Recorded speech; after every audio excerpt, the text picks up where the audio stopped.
Assalamualaikum warahmatullahi wabarakatuh. Saya Nakoy, anak Mas Yusuf, penulis buku Awareness of Ramadan. Alhamdulillah wa syukurillah wa nikmatillah. Hari ini kita masuki hari yang kelima di bulan suci Ramadan 1451 Hijriah. Dan semoga kita semua terus dijaga oleh Allah kesehatannya, keselamatannya, sehingga kita bisa ibadah sampai penuh di akhir Ramadan menjelang Idul Fitri, hari kemenangan kita. Walaupun seperti yang disampaikan oleh pemerintah, kita dilarang mudik. Buat Anda yang akan mudik dan kemudian tidak jadi mudik, semoga menjadi salah satu pahala niat kita memang untuk menyelamatkan, niat kita untuk memotong, mengurangi penyebaran virus corona, menjadi jihad kita melawan virus corona. Teman-teman yang hebat, di Ramadan ini, sahabat-sahabat yang luar biasa, di Ramadan hari kelima, saya ingin membahas satu tema bahwa Ramadan yang karim ini salah satu outputnya, hasil yang diharapkan adalah kita memiliki kejujuran yang tinggi, integritas yang tinggi. Ramadan ya memang melatih kejujuran.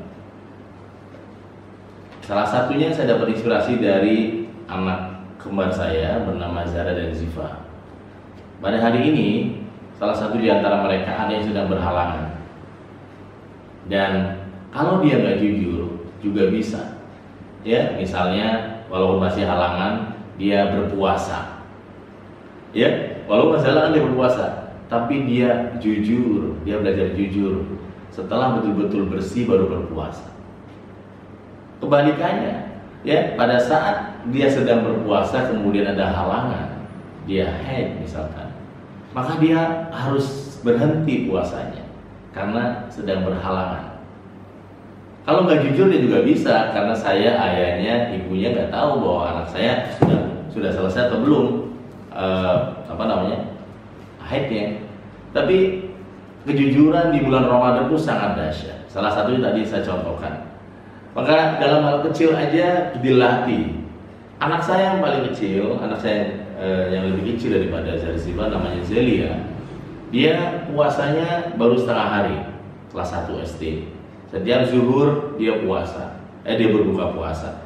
Dan setelah berbuka puasa dari jam 12 sampai jam 1, Bunda istri saya kemudian memberikan aturan lagi, dia nggak boleh makan lagi, minum lagi, puasa lagi sampai maghrib.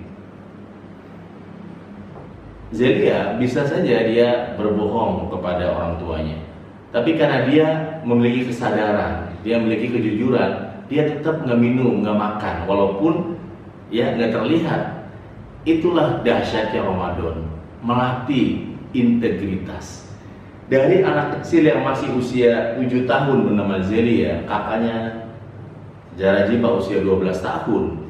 Ya, saya orang tuanya yang sekarang ini ya dilatih semua untuk memiliki kejujuran.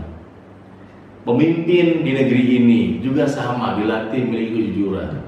Ya, pejabat, pengusaha, pribadi, profesional dilatih di Ramadan memiliki kejujuran. Ramadan itu memang bulan jujur, ya, bulan kejujuran, bulan yang dilatih kita betul-betul punya integritas yang tinggi. Jadi kalau sebuah bangsa, sebuah negeri ingin pegawai negerinya jujur, dia harus berhasil menjalankan puasanya. Bukan hanya puasa jasadi, tapi juga puasa ya nafsah, puasa nafas, puasa jiwanya, puasa yang lebih tinggi lagi, puasa menahan hawa nafsunya.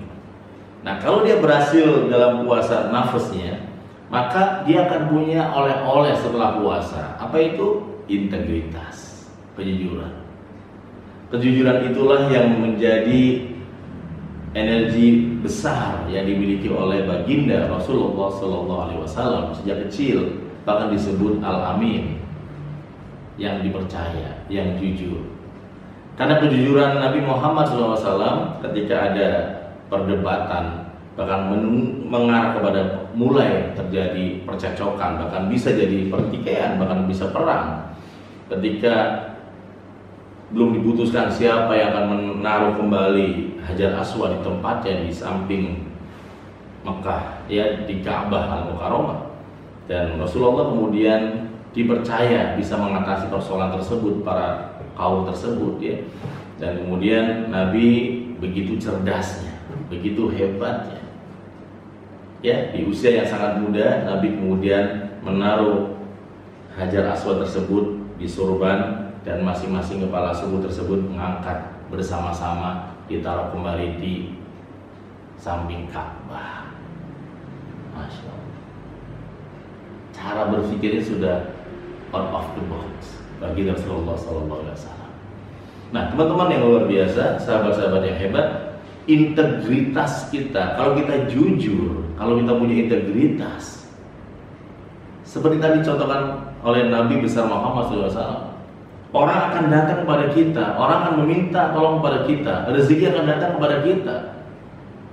Ada warung yang setiap hari dia diskon, ada warung setiap hari dia punya produk baru, ada warung setiap hari dia menjual kebersihan. Tapi ada warung yang nggak pernah jual diskon apapun, nggak pernah ada promo-promo apapun, tapi rame terus karena dia punya add values, dia punya nilai lebih. Apa itu?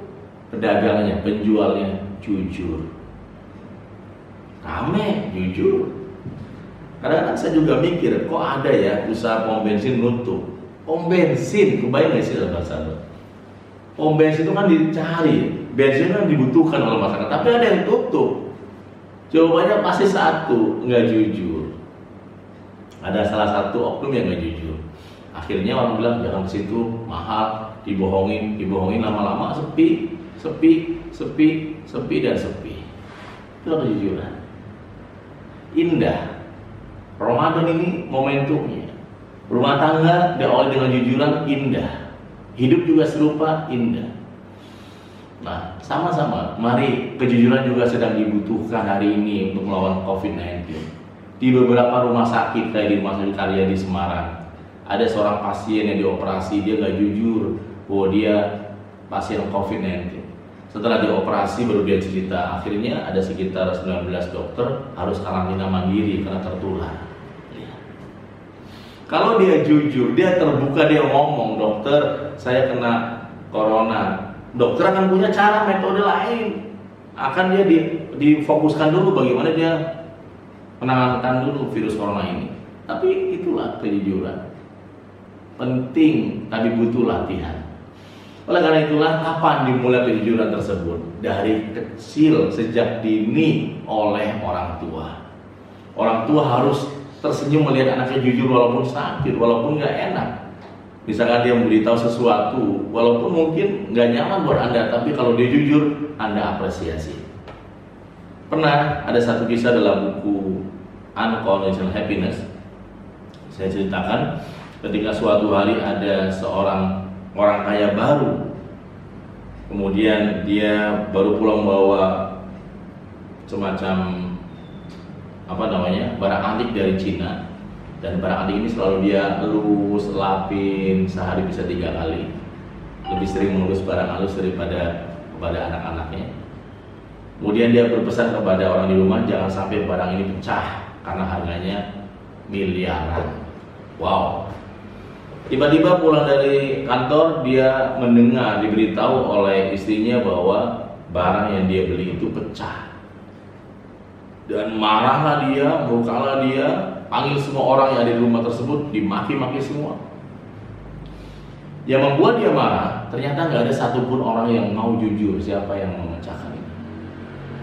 Tiba-tiba ada anak kecil yang berusia sekitar 5 tahun, dan dia nangis, berlari kepada ayahnya dan mengatakan, ayah, akulah yang memecahkan itu, ayah.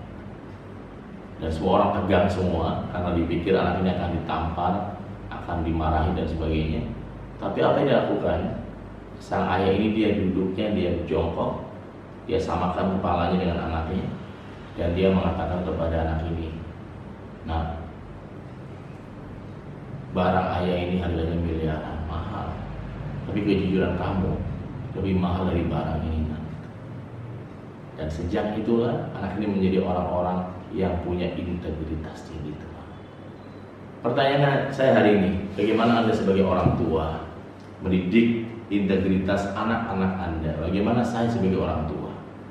Ramadan yang baik ini, Ramadan yang karim ini melatih anak-anak kita berintegritas tinggi. Semoga Allah mudahkan mereka merawatnya, menjaganya sampai betul-betul menjadi karakter jujur. Terima kasih, selamat menjalankan ibadah puasa dan sukses semuanya. Terus baca buku saya Awareness of Ramadan. Wassalamualaikum warahmatullahi wabarakatuh.